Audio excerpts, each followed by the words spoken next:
பெரியவா திருடிகளே சரணம். நல்லது நடக்கும், நல்லது மட்டுமே நடக்கும். நம்முடைய சேனல் நேயர்கள் அனைவருக்கும் வேண்டிய பணிவான வணக்கங்கள், கோடான கோடி நன்றிகள். இன்னைக்கு நவகிரக தோஷங்கள் எல்லாம் போகிறதுக்கு பெரியவா என்னென்னலாம் எளிமையான பரிகாரங்கள் சொல்லியிருக்காங்க அப்படிங்கிறது தான் இந்த பதிவில் நம்ம பார்க்க போகிறோம்.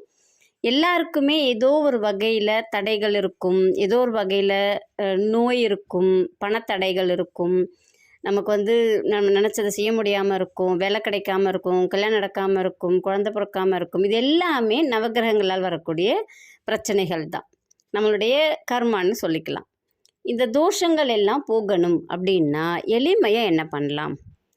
ஒருத்தர் பெரியவாவை பார்க்க வர்றார். அவர் என்ன சொல்கிறார் அப்படின்னா, பெரியவா எனக்கு நேரம் சரியில்லை, எனக்கு எல்லாமே கெட்டதாக நடக்குது, கடன் அதிகமாக இருக்குது, எனக்கு என்னுடைய பிரச்சனைகள்லாம் எப்படி போக்குறதுன்னு தெரியல, தடைகள் அதிகமாக இருக்குது, அதனால ஜோசியக்கார்ட்ட போய் என் ஜாதகத்தை கொடுத்து பார்க்க சொன்னேன்.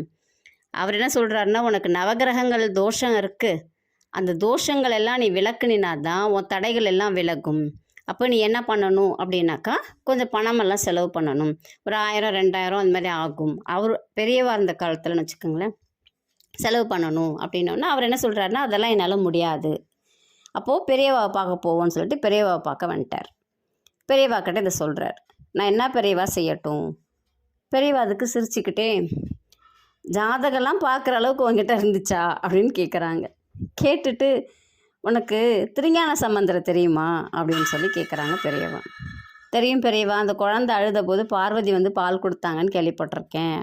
பரவாயில்ல, சந்தோஷம், இவ்வளோ தெரிஞ்சு வச்சுருக்கியே நீ அப்படின்னு சொல்லிட்டு பெரியவா சந்தோஷமாக சொல்கிறாங்க. சொல்லிவிட்டு, திருஞான சம்பந்தர் இந்த நவகிரகங்களால் வரக்கூடிய பிரச்சனைகள் எல்லாம் போக்குறதுக்கு ஒரு பாடல் எழுதியிருக்காங்க, கோளறு பதிகம் அப்படின்னு.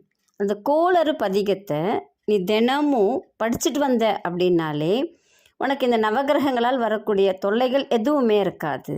ஏன்னா அவர் அந்த பாடலில் சத்தியம் பண்ணியிருக்கார், நாளும் கோலும் இதை படிப்பவர்களை ஒன்றும் செய்யாது அப்படின்னு சொல்லி திருஞான சம்பந்தர் சத்தியம் பண்ணியிருக்கார்.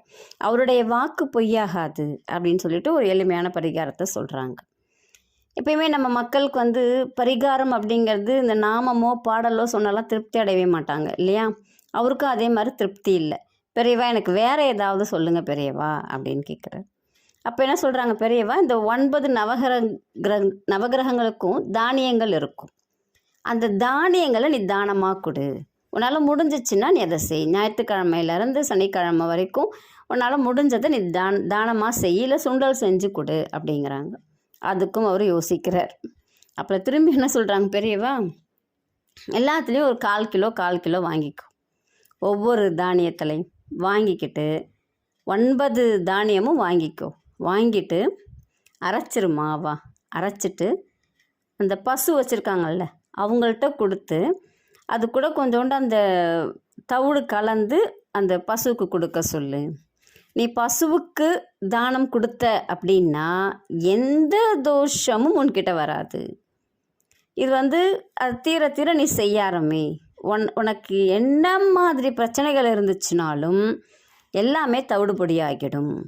என்ன தவிடு கலக்க சொன்னேன், தவிடுபொடி ஆகிடும்னு நினைக்கிறியா அப்படின்னு சொல்லிட்டு சிரிக்கிறாங்க பெரியவா. இல்லை, பசுவுக்கு நீங்கள் தானம் கொடுத்தீங்க அப்படின்னாலே எல்லாம் சரியாகிவிடும். இது உனக்கு கொஞ்சம் ஈஸியானது தான், எளிமையானது தான் அப்படின்னு சொல்லிட்டு பெரியவா சொல்கிறாங்க. நம்ம பெரியவாவை நம்பி இதை செஞ்சோம் அப்படின்னா நமக்கு நவகிரகங்களால் வரக்கூடிய அத்தனை பிரச்சனைகளும், உங்களுக்கு பண பிரச்சனையாக இருக்கலாம், வீடு பிரச்சனையாக இருக்கலாம், நோயாக இருக்கலாம், எதிரிகளாக இருக்கலாம், எந்த விதமான, உங்களுக்கு வேலை கிடைக்கலன்னு இருக்கலாம், திருமணம் ஆகலைன்னு இருக்கலாம், குழந்தை பாகியம் இல்லைன்னு இருக்கலாம், எனக்கு நிறைய கடன் இருக்குன்னு இருக்கலாம், எந்த பிரச்சனையாக இருந்தாலும் தீரும். நீங்கள் நம்பிக்கையோட இதில் எதை உங்களால் செய்ய முடியுமோ செஞ்சு பாருங்கள், கண்டிப்பாக கைமேல் பலன் உண்டு. சரணாகதி தத்துவத்தை மனசில் வச்சுக்கோங்க, பெரியவா சொன்னது நடக்கும் அப்படின்னு நினச்சிட்டு இந்த பரிகாரத்தை செய்து பலனடைங்கள். நன்றி, வணக்கம், நல்லதே நடக்கும்.